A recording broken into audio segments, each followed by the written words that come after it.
All right, we'll call this meeting to order. We'll look for a motion to confirm the agenda as presented. Moved by Murray. Second by Dean. All in favor? That's carried. Any disclosure of pecuniary interest? Nothing noted. If something comes up, you can declare it later. We'll put the minutes of June 11th meeting on the floor. Any discussion on the minutes? Well, you're prepared to move it, Nicholas? Okay, moved by Nicholas. Seconder. Second by Cheryl. All in favor? That's carried. All right, we have two applications before us tonight. The first is application number D13-04-20 by 789274 Ontario Inc. Just gotta check my other notes here. We'll call on Carla to tell us the purpose of the meeting. Yes, thank you. So the purpose of this public meeting of the West Perth Committee of Adjustment is to allow the presentations of applications for minor variances and to allow interested members of the public the opportunity to ask questions or offer comments with regard to these applications. Written comments must be submitted to the Secretary Treasurer of the committee.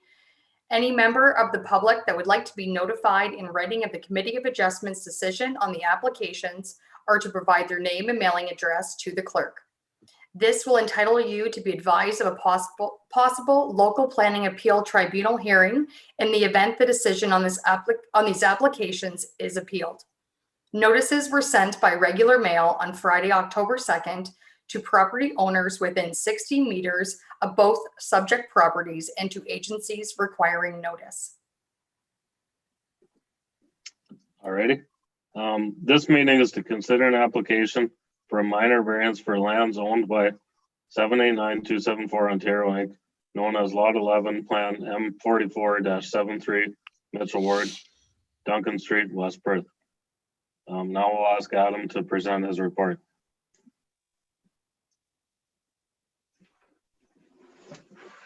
Good evening, Chair Tam and members of the committee. The application in front of you this evening is for a single detached dwelling in this new subdivision. It's the new subdivision on Duncan Street, just to the east of Arthur Street.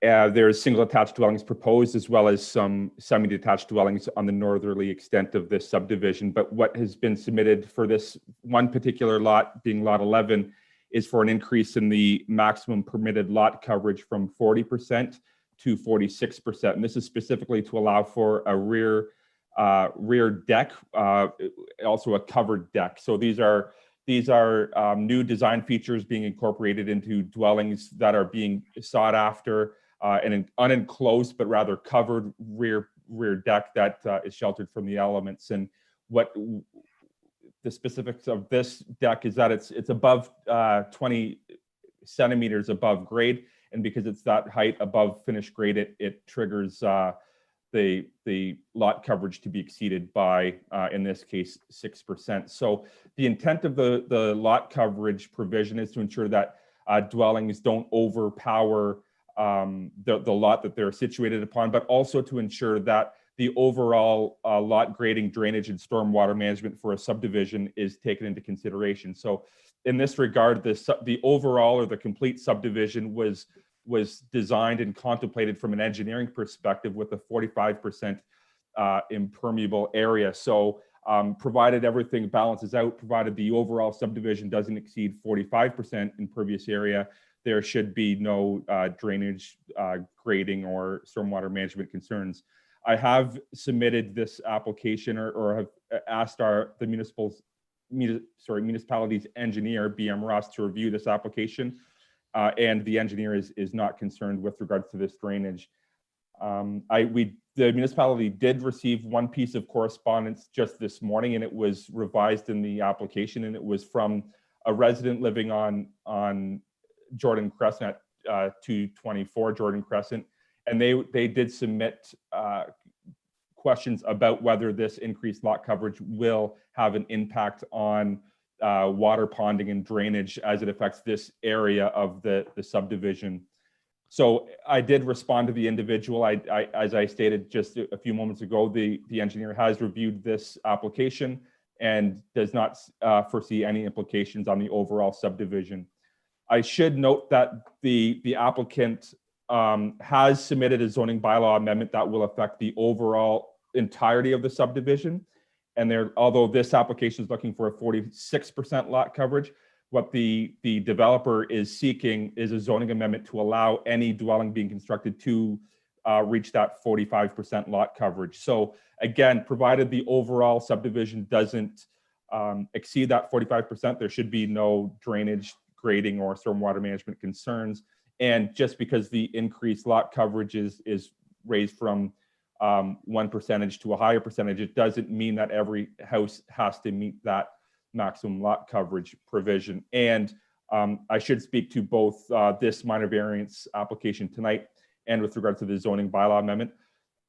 The dwellings are required to meet all setbacks of the property. So that's the front, the rear, and both sides of the side yard setbacks to property lines. So the setbacks are met. It's just the matter of fact that the house will take up more area on the ground. So I believe that's a summary of my report. And if there's any questions from committee members or those listening in, there's nothing further to add to my report.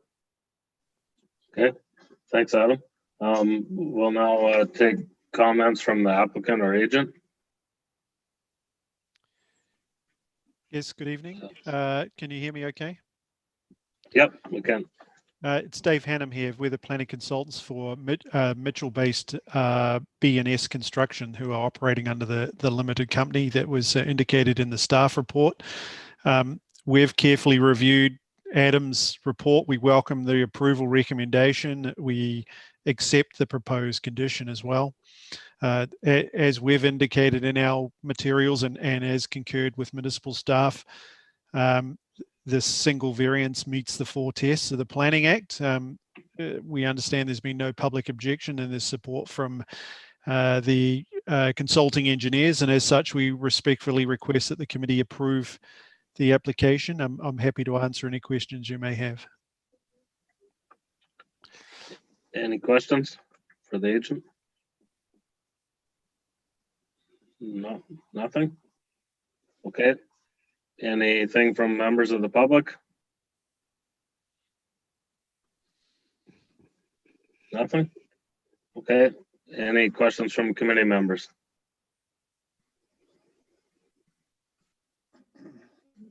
Murray, go ahead.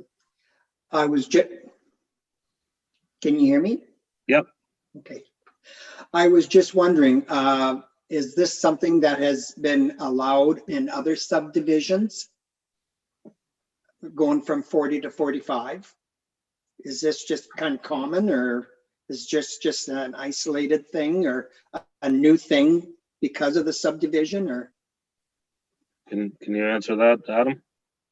Yes, through you, Chair Tam. Thank So our standard requirement in the zoning bylaw is 40%, and there have been some developments that have sought a higher threshold, and provided that goes through a engineering review. In this case, I think that is the most important piece. But I think what we're finding, Member Rose, is that a lot of these dwellings or people looking to move are wanting to have more house and less yard. And certainly it's not to say that we've got to have big houses on small lots, but I do think that a 40% lot coverage increase to a 45% increase is rather negligible, especially from the road. So I think that we're not reducing any setbacks. So the side yard setbacks will still be maintained. So we're not going to see wider houses on narrower lots. All other setbacks being met. So we're really seeing a difference in what's happening in the rear yard. And I think, as I spoke to before, it's these sort of new type of rear decks and covered porches that we see in new constructions that are being sought after, and something that our current zoning bylaw doesn't completely contemplate. Thank you. Dean, go ahead. This probably probably will see more of this kind of thing in the future, especially with the social distancing being the way it is and people spending more time at home. They're apt to want to increase their amount of usable living space in their properties, I would think. Okay. My question, Adam, is the definition, the 0.2 meter above grade, where does that come from? I'm just thinking if you did like an aerial view of the whole thing and a roof was over, whether it was at grade or whether it was 2 or 3 feet above grade, it would look the same from above. Right. So the 0.2 meters is really it's an arbitrary line between a on-slab patio and a raised deck. So at what point does a patio become a structure? And I believe the threshold is about 20 centimeters or roughly around half a foot or so. So raised concrete, and that's what we're dealing with. So you could have a patio and that could be at grade, and we don't consider those, just similar like the sidewalks or your or concrete patio around a pool. That's not considered lot coverage, but with the structures and associated with the building, that would be considered. Now, what we do have in a residential zone is minimum landscaped open space. So notwithstanding the building can't or structures can't exceed a certain lot coverage, each property does need to maintain a minimum landscape open space, and that threshold is generally easy to achieve, and it's being achieved with this minor variance. But we do have a regulation from both perspectives for lot coverage and maintaining minimum landscaped open space. Okay. Any other questions from the committee? If not, we have a motion prepared in front of us. The motion is that the West Perth Committee of Adjustment approve minor variance application number D13-04-20 to permit a single detached dwelling having a maximum lot coverage of 46%, so to allow for the establishment of a rear covered deck, and that the approval shall be subject to the following condition: that the structure be constructed as per details shown in the drawings as provided with the application, to the satisfaction of the chief building official. If anybody is prepared to move that. Moved by Murray.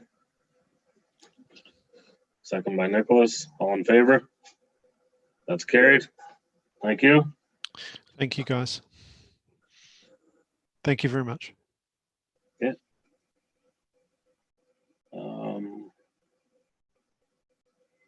All right.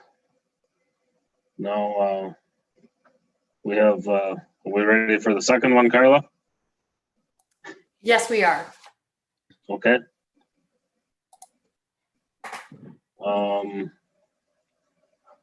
The second application that we're dealing with tonight is a meeting to consider an application for a minor variance for lands owned by Todd and Kelly Lorenz, known as mine just says part of Lot 15, Concession 7, further described as being Part 1 on 44R-2929 Logan Ward, 4609 Road 164 West Perth.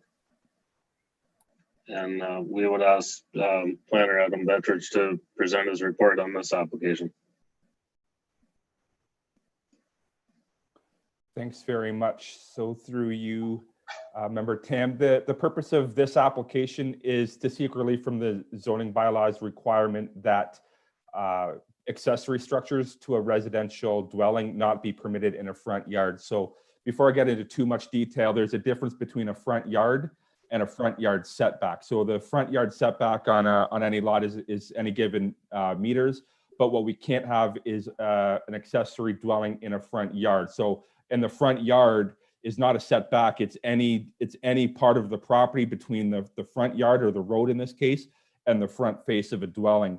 And the committee could consider the intent of this requirement in an urban context where we would want to see our houses situated facing and providing frontage on a street, and not having detached garages or any sort of other accessory structure in front of it, but rather in the backyard. But in a rural context on much larger properties with houses further set back, it's not uncommon to see appropriately designed detached structures situated off to one side, or even a short distance in front of a dwelling. And notwithstanding the zoning bylaw requirement does exist, so that is why a minor variance in this regard is needed. So from my perspective, the intent of the zoning bylaw is met. This isn't an urban lot. This is a rural lot where this sort of locating of a detached structure is common. But further, if we look at this lot from above, the rear or east side of the property is subject to the northeastern drain and subject to the regulated area and a floodplain. So it's quite restricted to place this sort of dwelling in the rear yard at all. So I have no concerns with this application. I think it's going to be aesthetically in character with the property and the dwelling that exists now, and do not believe that there's any concerns with this application, and recommended that it be approved. All right, thanks, Adam. Any comments from the applicant or agent? Todd? Good evening. Not at this time. Okay, thank you. Any comments from members of the public? Nothing? Okay, comments or questions from committee members?